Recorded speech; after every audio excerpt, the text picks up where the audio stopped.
সেই আগুন পোড়া গাড়িটি দেখতে পাচ্ছেন, এটি হাইওয়ে পুলিশের রেকার দিয়ে টেনে নেওয়া হচ্ছে। এটি এখানে সাড়ে 12টার দিকে গাড়িটিতে যান্ত্রিক ত্রুটির কারণে আগুন লেগেছিল। গাড়িটির অবশিষ্ট বলে কিছুই নেই। এই মহাসড়কে আজকে 20 মাইলের কাছাকাছি এখানে যান্ত্রিক ত্রুটির কারণে আগুন লেগেছিল। এটিও আমি আপনার দেখার চেষ্টা করেছিলাম। হাইওয়ে পুলিশের রেকারের মাধ্যমে এই গাড়িটি তুলে নেওয়া হচ্ছে। সদস্য রয়েছে। কি হয়েছিল গাড়িটা ভাই? ড্রাইভারের কাছে যতটুকু জানলাম, গাড়িটা রানিং অবস্থায় ছিল, যান্ত্রিক ত্রুটির কারণে হয়তো আগুন ধরে যেত।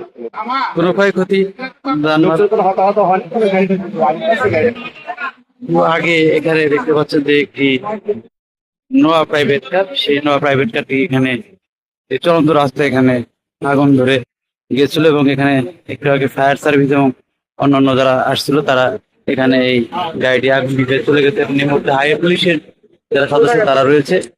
দেখতে পাচ্ছেন গাড়িটি কিন্তু একেবারে ভস্ম হয়ে গেছে। কি কারণে এটি আগুন লাগলো সেটি এখনো কেউ বলতে পারে না। তো এখানে দেখতে পাচ্ছেন যে এখানে হাইওয়ে পুলিশ ও অন্যান্য পুলিশের সদস্যরা রয়েছে। এখানে কোনো ক্ষয়ক্ষতি হয়েছে কিনা সেটি আমরা জানি না। এখানে আমরা যে গাড়িটি দেখতে পাচ্ছেন একেবারে শেষ হয়ে গেছে, কি কারণে লাগলো সেটি আমরা জানি না। চলন্ত অবস্থায় আমার বাচ্চা আনতে গিয়েছিল মর্নিং রোডে থেকে, বাসাতে বেরোয় আসছে, এই চলন্ত অবস্থায় ইঞ্জিনে থেকে লাগছে আগুনটা। কিন্তু আর এই শূন্য স্থানের মধ্যে আর কিছুই করার ছিল না। যে পর্যন্ত আমরা সিলিন্ডার বা ফায়ার সার্ভিসের লোক আসছে সে পর্যন্ত আমার গাড়ি জিরো।